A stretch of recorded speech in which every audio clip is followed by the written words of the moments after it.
Tiens, mais un truc qui m'énerve, c'est la ritournelle du recrutement dans la relation client qui se fait juste sur les soft skills. Ah oui, le truc genre, on recrute n'importe qui.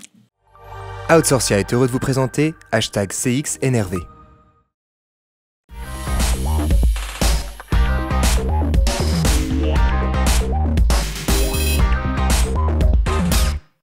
Recruter sans diplôme, recruter sans CV sur des qualités personnelles, c'est, on va dire, dévaloriser ou vouloir dévaloriser des profils, donc des métiers, c'est comme si on disait tout le monde peut décrocher le téléphone, tout le monde peut traiter l'email, tout le monde peut modérer des avis. Oui, il y a un côté, c'est simple, c'est facile, et finalement, c'est un job d'appoint. Ça rejoint cette espèce de mythe du job d'étudiant dans la relation client, quoi. Le petit job, quoi, comme si ça reviendrait à dire que recruter dans l'ARC, dans la relation client, peut se faire sans critères de sélection, sans exigence, je vais pas s'abonner, mais sans exigence du recruteur.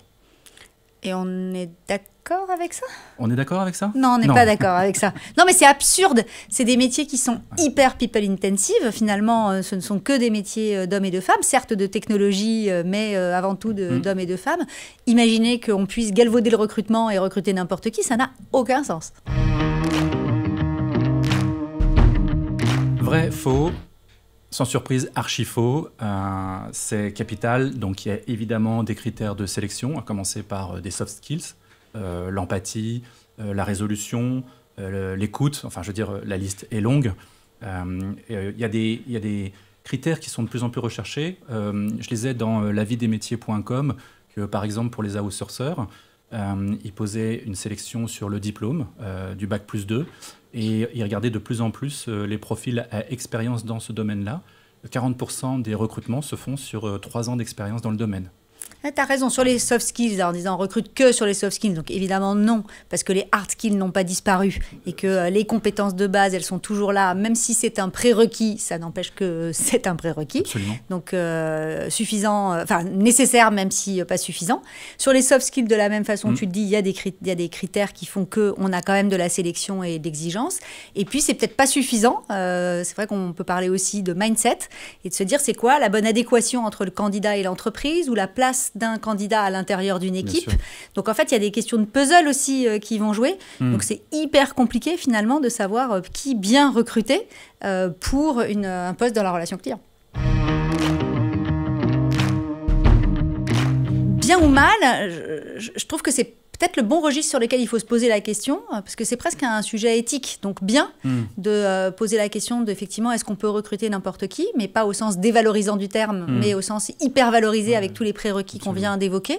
Parce que c'est aussi une question d'égalité des chances à l'entrée dans les métiers de la relation client, de dire qu'il n'y a pas non plus d'obligation, de passage obligé ou de chemin tout tracé qui permettent d'y arriver. Mais pour autant, ça n'empêche pas une forme de sélection sur un certain nombre de savoir-faire, de savoir-être qui sont pour le coup, ou d'état d'esprit, qui sont un prérequis pour pouvoir rentrer. Oui, bien, je reste sur ce que tu dis. En fait, surtout si on le formule correctement, c'est pas on recrute n'importe qui, mais c'est tout le monde a sa chance. Et c'est d'autant plus un métier qui s'apprécie quand on l'exerce. Il n'y a pas d'imaginaire a priori, donc il faut expérimenter pour savoir en fait. Et d'ailleurs, j'ai toujours été impressionnée, mais dans tous les postes que j'ai occupés, j'ai toujours eu des moments où j'ai remis des cadeaux, des revalorisations, des diplômes, je ne sais quoi, pour des 10 ans, 20 ans, 30 ans d'ancienneté dans le métier. Valoriser l'ancienneté. Donc évidemment qu'il y a des super longues carrières professionnelles dans ce métier. À la fois au recrutement, on ne recrute pas n'importe qui, et en plus à l'intérieur, c'est un vrai métier qui se déploie dans le temps. Job ou métier, alors on est là au cœur du problème sans doute, c'est-à-dire qu'il y a cette perception de ce métier, c'est ce qu'on évoquait tout à l'heure, de ce métier comme un petit job, ça reste un job d'étudiant, alors qu'il s'agit bien d'un métier complet, d'un métier avec toute sa complexité qui nécessite donc de bien savoir recruter bien sûr, mais aussi de bien savoir former, de savoir accompagner.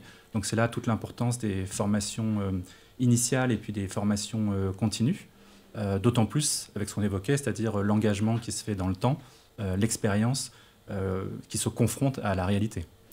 Oui, moi je pense même qu'on n'en est plus là, qu'on est vraiment dans le métier et qu'il n'y a plus l'ombre du début d'une hésitation sur ce sujet, parce qu'il y a un rôle sociétal dans l'accès au marché du travail qui est extrêmement valorisant pour ces métiers, parce que être un premier métier n'en fait pas un job, c'est aussi un métier.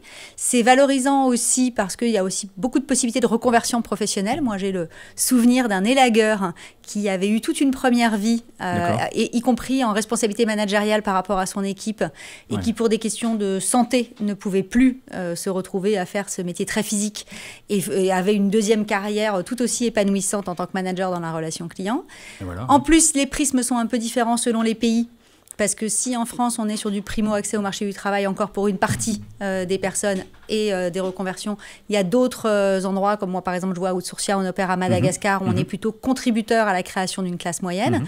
Donc finalement, il y a plein de moments de vie possibles dans lesquels ce métier peut être endossé. Et au final, des filières professionnelles qui ont été structurées. Merci la FRC aussi sur ce travail-là. Il y a des diplômes qui sont reconnus, il y a des labels, il y a des reconnaissances, il y a des tas de certifications qui permettent de démontrer la valeur de ces métiers. Et on ne parle pas d'IA? Bien sûr que si, on va parler d'IA, évidemment. D'autant plus avec la place du self-care, augmentée par l'IA générative. Je veux dire, sur ces actes sans valeur ajoutée, ça a deux conséquences pour l'humain. D'une part, le fait qu'on lui demande d'intervenir de plus en plus sur des demandes à résolution de plus en plus complexes. Donc ça veut dire qu'il faut qu'il y ait de la maîtrise là-dessus. Et on revient à la notion de formation, l'importance de la formation, sur des dimensions qui s'apparentent plus à du niveau 3 tel qu'on pouvait l'avoir avant dans les domaines de l'escalade. Et puis, une autre conséquence, c'est qu'il va lui falloir, et d'ores et déjà, savoir utiliser cette IA. Alors, elle l'augmente dans l'aide que l'IA apporte sur les traitements des demandes, mais elle exige aussi de savoir manipuler ces outils de traitement. Donc, deux conséquences. Ouais, peut-être même une troisième sur le fait que l'IA, elle peut aussi mâcher du complexe et faire en sorte qu'il y ait des moments de disponibilité accrue du côté du conseiller pour pouvoir être à l'écoute. Et donc, dans ces cas-là, d'exploiter pleinement toutes ces fameuses soft skills qui ne sont pas du tout que des choses faciles, entre guillemets, à avoir. Et puis, il y a aussi l'IA dans tout le parcours de recrutement lui-même, c'est-à-dire à la fois, évidemment, dépouiller les CV et streamliner le process de recrutement. Mais on peut aussi avoir une façon d'aller détecter des compétences chez les gens qui sont peut-être moins détectables dans les CV, qui plus est si les CV sont eux-mêmes faits par des IA génératives, mais d'aller chercher d'autres formats finalement de candidature et donc de pouvoir interpréter des corpus qui sont plus représentatifs des individus et qui permettent d'aller déceler des compétences qui seront, elles, les baguettes magiques qui feront la réussite des uns et des autres dans les entreprises. Donc, j'ai comme l'impression que définitivement, on ne recrute pas n'importe qui. Outsourcia a été heureux de vous présenter #CX Énervé.